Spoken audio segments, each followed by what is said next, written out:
Hello and welcome to Judy Talk Show. Today I have an amazing guest. She is the founder and CEO of Family Life Education. Welcome, Kelly. Thank you. It's good to have you today. Thank you for having me. You're welcome. I'm excited. You're welcome. You're welcome. Do you mind telling the viewers about you, about your sure. background? Yes. Absolutely. So my name is Kara Warner, and I am the owner of Manifested Purpose LLC, Family Life Education and Coaching. I really got involved in wanting to learn more about family dynamics, and really as it relates to the Black community and Black culture. So I've been doing extensive research for quite some time about Black history and African diaspora and historically what it looks like to be a family in America, living as a Black American. I received a bachelor's degree in psychology and Black studies from the University of Nebraska at Omaha. I went on to get my master's degree in family life education. Wow. So combining the two really allows me to gauge, the different perspectives of family and the dynamics of family and even the pathology of family as it relates to the Black culture. So. Wow, I am so impressed. Thank you. I love this show. It gives me the opportunity to meet female like you. Yes. Whenever I hear the background of the different female that I brought to the show, I'm always wowed all the time.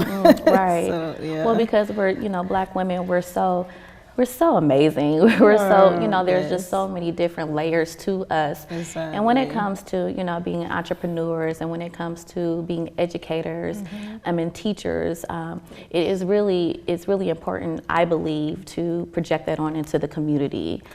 So that we can thrive as a collective. Exactly. Wow, that is amazing. I love that. Thank you. Yeah. Do you? I know you told us a little bit background about yourself. Do you mind telling us your story and what actually made you go into the family? Sure. Yeah. Absolutely. Education? So. Grew up in a single parent household. My mom was married to my father at one point. They divorced due to some irreconcilable differences. So at about age 5, my brother and I, we moved back from Indiana to Omaha. My mom is actually from Omaha. My dad's from Indiana. So when they got married, she moved down there and got acclimated into his family.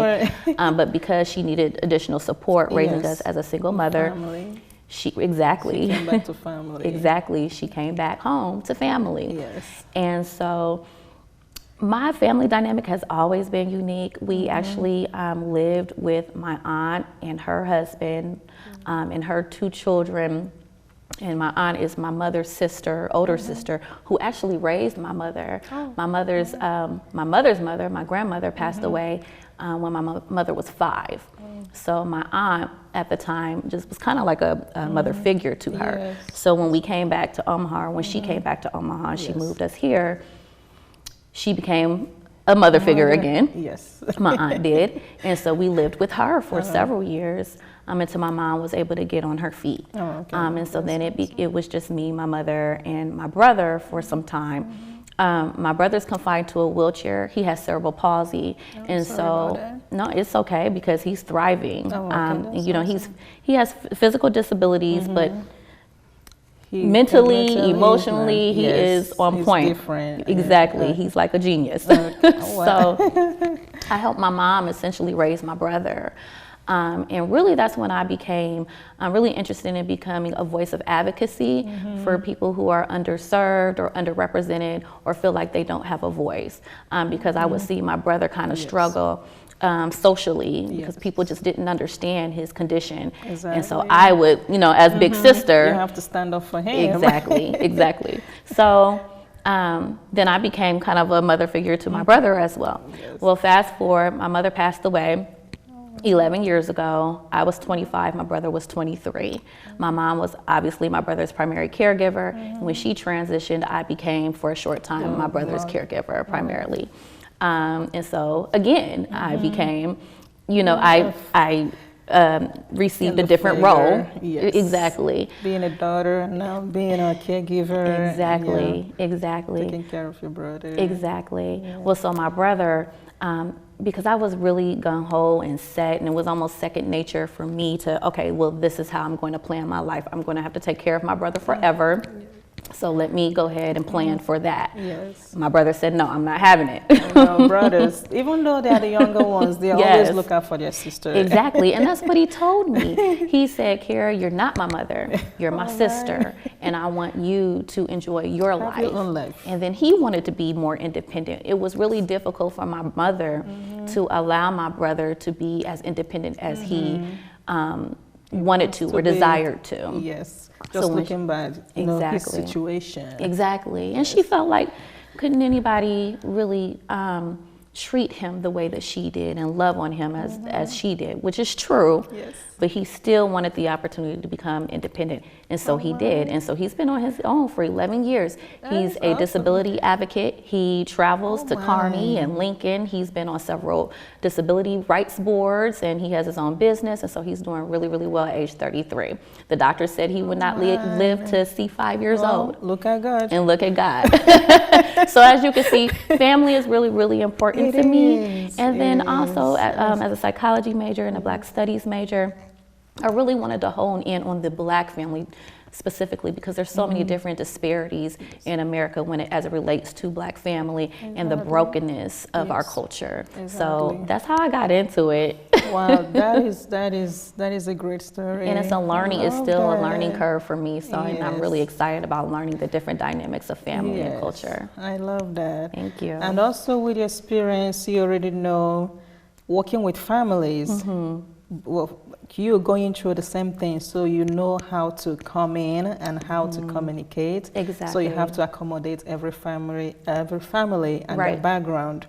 So because it's good for somebody that already have the experience to know how to associate. Correct. So sometimes people will say, I understand what you're going through, but do you really understand what I'm going through? Have you been through that? Exactly. So being in the psychology major and also studying Black studies. Okay. Because when I went to school at UNO, I did American history.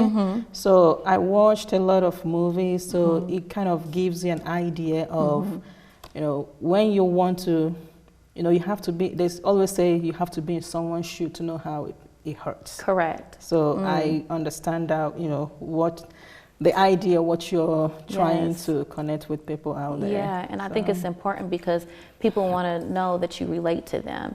And even in our community, when it comes to mental health and actually seeking out help when you're having issues with transitioning from crisis or trauma, we don't oftentimes see people that look like us, in those professions or those fields. And so I think, it allows people who are seeking that help, who do want help, to be able to become more comfortable working with a professional. And it's hard for me to say I'm a professional, but I've done the work. Yes.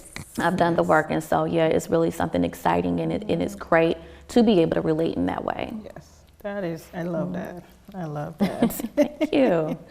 And you are the founder of Manifested Purpose, LLC. Yes. Do you have any session? How do you get in touch with family? Do they come to you, or do you come to them, or is it a referral based? It's really referral based. Okay. And it's, I'm in the beginning stages of developing the programming and working with families. I've been working with families through different positions that I've held. And so this is second nature to me, but it's really different when you are the owner of the business and you're the only one, essentially. I don't have employees right now, so it's really me trying to hit the ground running. So yes, referrals are the main source of being able to deal with families and individuals. It's really slow paced right now because you still have to build that trust with the community. You still need to build that buy-in for people to be able to trust you and to come to you, essentially. So we're still easing our way. I'm still easing my way into the field. We have some events coming up Okay. and partnering with different organizations. So I'm sure we'll talk about that a little bit more. But yeah, so basically referrals and just word of mouth at this point. Oh, okay. Okay. Yes. Awesome. Yes. Awesome. Yeah. Because people, when they want to welcome you to their home, they want to make sure that they trust you. Exactly. And Omaha is a small community, so we can word of mouth and also knowing people that you'll be like, oh, I know the girl that does that. Right. Then referral and word of mouth goes a long way. It really does. Yeah. That's the number one. Yeah, it feels like a family. Yeah. Everybody. Yeah. Which is good. It is. It is. So what are you looking forward to this year, gosh. 2020? Oh gosh, I'm looking for, you know what? Personally, I'm looking for travel.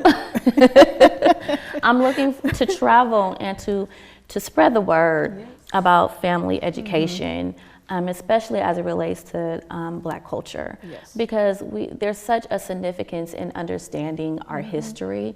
And as you know, as a Black history major or an American history major as well, that, you know, there's so many different traumatic events that have occurred in our lives and we never received the healing. So I'm actually looking forward to the healing process for our community as well as for myself. Yes, you know, I'm still exactly. healing. Like I said, I lost my mother 11 years ago and I'm still going through the grieving process. Yes. It takes a while. It does. And as a community, as a whole, we've lost a lot. Yes. We've been through so many different traumatic events. You watch the news, you know, media outlets, we are constantly being traumatized by what we see visually and what we hear. Yeah. Keep piling up. It keeps piling up. Every day is something different, you know what I mean? And so if we don't take the proper channels, if we don't utilize the proper channels to receive that healing, we're going to continue to be broken and operate in brokenness as individuals and as family and as a community. Exactly. So I'm looking forward to the healing. Oh my, I can't wait. Yes. Yes, exactly. That's inspiring. What do people don't know about you? Is there something that you think, oh, if, you know, as women, if you're a mom, you're a superwoman. Right. You're a super mom. Right. You take care of your own family back home. You take care of your kids, your significant others, and the community. Right. So you have all these different hats that you wear.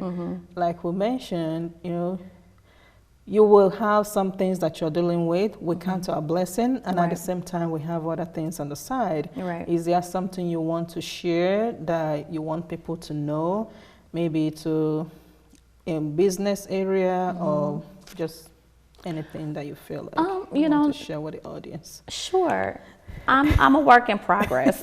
You know, I don't have it all together. Believe me, I don't, you know. As entrepreneurs, as mothers, like you said, we hold so many different hats.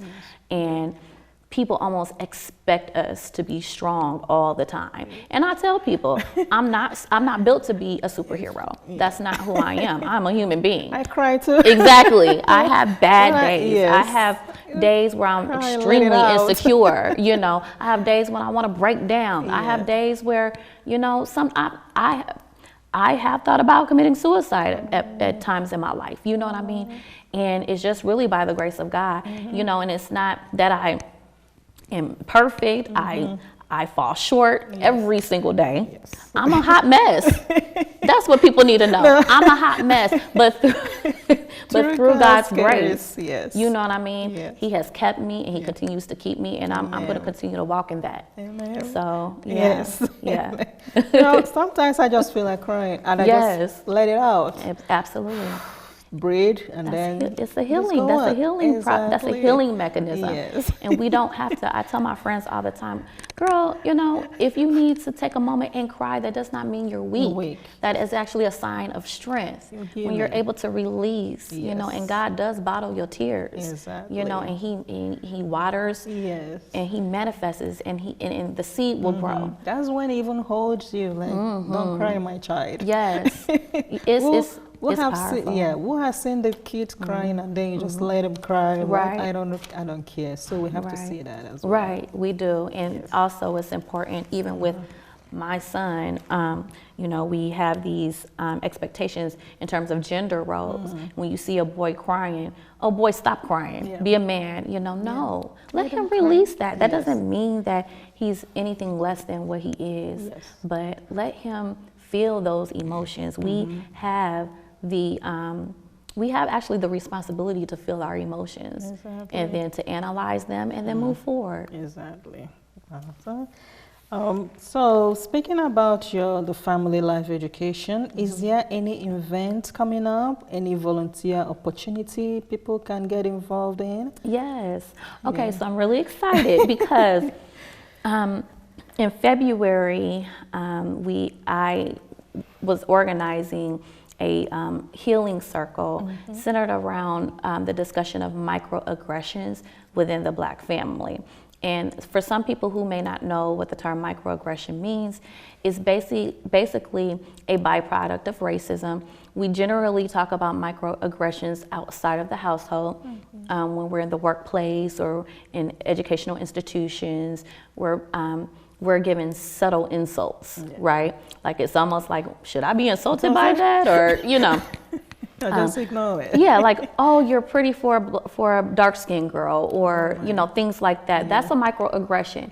But we don't talk about microaggressions and receiving microaggressions within the Black family, and it happens very often. How many times have you heard or have heard someone in your family say, "Ooh, girl, your hair is nappy," or "You need a relaxer," or or "Why you sound so ghetto," or "Why are you trying to talk like a white lady?" Yeah, act like, or "Why are you trying to talk? Why are you trying to talk or sound like a white person?" What does that mean, really? You know what I mean? Exactly. Those are microaggressions, and we hear that often in our family dynamics. What we don't know is that it's very harmful. It's very harmful to our mental health when we go through that and we're receivers of microaggression, especially when we're receiving it outside and in the household. Exactly. So, with that being said, we were going to hold an event in February. I had to postpone it. And so we're actually going to host a microaggression discussion through the Black Agenda Alliance. So the Black Agenda Alliance, which is another organization that I'm a part of, will be hosting it, and I will be facilitating the discussion. So it's going to be very hands-on. It's going to be very interactive, and we want the community to discuss. So I'm not lecturing. We're actually having a discussion about microaggressions and how we can go forth with the healing process. When is it? Month? Yes, Saturday, March 21st, from 5 p.m. to 6:30 p.m. And it will be hosted at the Farnham Towers at 3000 Farnham Street. 3000 Farnham Street. Yes. Okay. So I'm really looking forward to that event. You're going to leave us your information, that way we can put it on the screen. And yes, ma'am. Yes, I can do that. Awesome. I wanted to know if there any advice that you would love to give a newly married couple that are starting a family. I have so many different advice and suggestions, but I think the main focus should be, if you are starting a new family, and even if you are considering marriage, you want to, first of all, receive the proper education. So marriage education or marriage counseling is really important. And then also having discussions early on about the family mission statement is important. What is the mission for your family? What is the vision for your family? People don't realize this, but a family is almost like a business, or it should be kind of conducted like a business.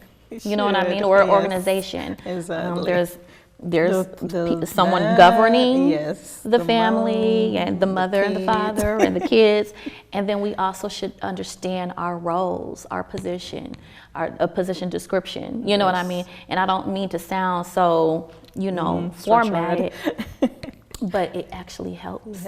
It really actually helps, because then the family is not in disarray or chaos. We all have the same expectation. We know what is expected of us. We know what roles we're going to take. For instance, if me as a wife, I don't like doing dishes, I need to have that discussion with my husband early on. Exactly. If he so it likes, won't be a surprise. Exactly.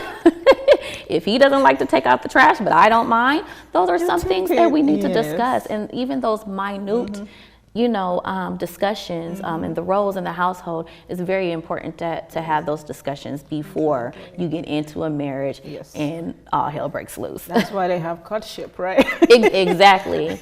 And Plan we about fall- your family, not the marriage. That's Right. what they always say. Don't plan the wedding. Right. Plan the The marriage. marriage. Yes. Exactly, and that is Because so you two true. are going to live together. All those people are not going to live with you. That's true. Know each other. So when difficult time comes, you know strengths and boundaries. Exactly. And how to handle, the obstacle that is coming in Correct. between. Indeed. Yes. I mean, that's absolutely true. Yeah. And when you talk about courtship, courtship and dating, they're two different separate things. Okay. Dating just Well, it's skim around. Well, exactly. And a pastor said it best a couple of weeks ago. Ambassador Worship Center, I've been attending their services, and the Pastor Martin, he was talking about, he was doing a series on family because February was Family Education Month. Yes. And so he did the series on family, and he talked about the difference between courtship and dating. He said dating is just what it is. You're filling up your dates. If you don't have something to do on Thursday, you call up someone and say, hey, you want to go out to eat?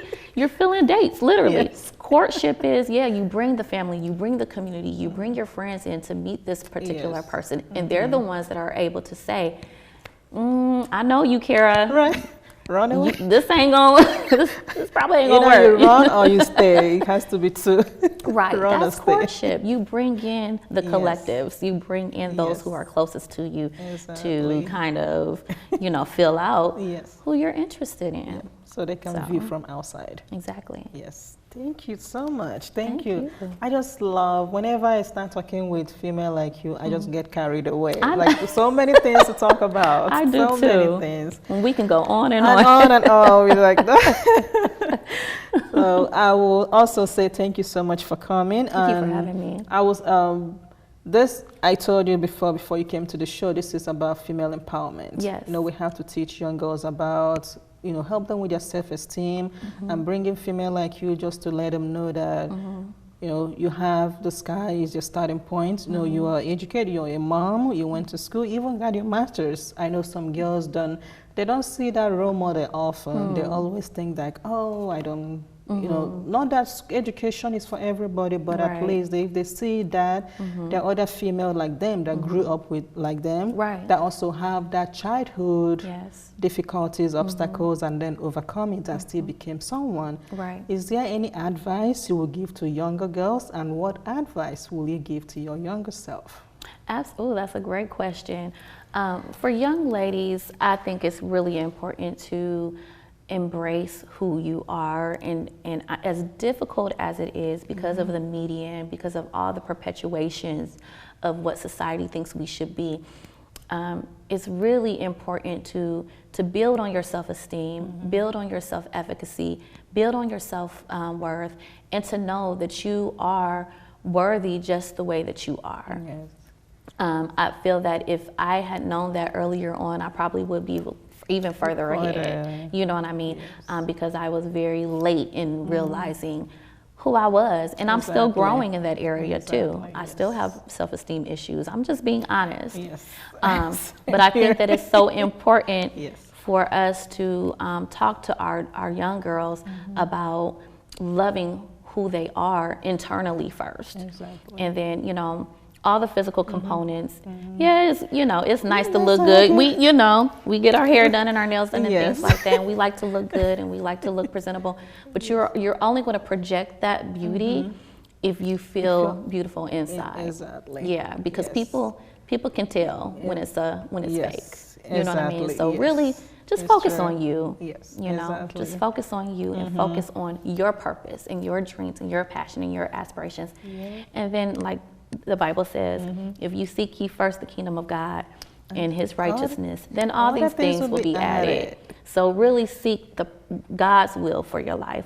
And we may not Love always that. be in line. Yes. but it's always a learning experience for us. So that's what I would tell Exactly. young girls, and I would tell my younger self the same Yes, thing. exactly. Well, thank you, Yes. thank you so Thank much. you. I love that because what is inside always shows out. Yes, It's just a matter of time. absolutely. If you don't work on it, it's going to show ugly. If you work on it, it will show beautifully. Absolutely. Yes, and people around you will know the difference. Right, absolutely. Beauty for ashes. Yes, right? exactly. Yep. Yes. Is there any way how can the viewers contact you? Social media, email, or your website? Yes, so I do have a website, Manifested Purpose LLC, FamilyLifeEducation.com. And then also I can be contacted on Facebook under KM Warner, so K as in Kara, M as Marine, Warner. I also have a Manifested Purpose Family Life Education and Coaching Facebook page.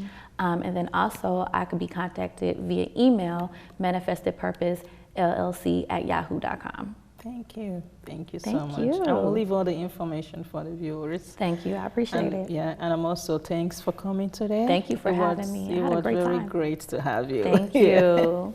Great to have you. So viewers, you have heard my guest today, Miss Karen. She's the CEO and founder of Manifested. It's a life family education. So for the advice we're giving to young girls, love yourself. Like the Bible said, seek first the kingdom of God and every other thing will be added to you. Thank you for watching. Have a great day. Bye.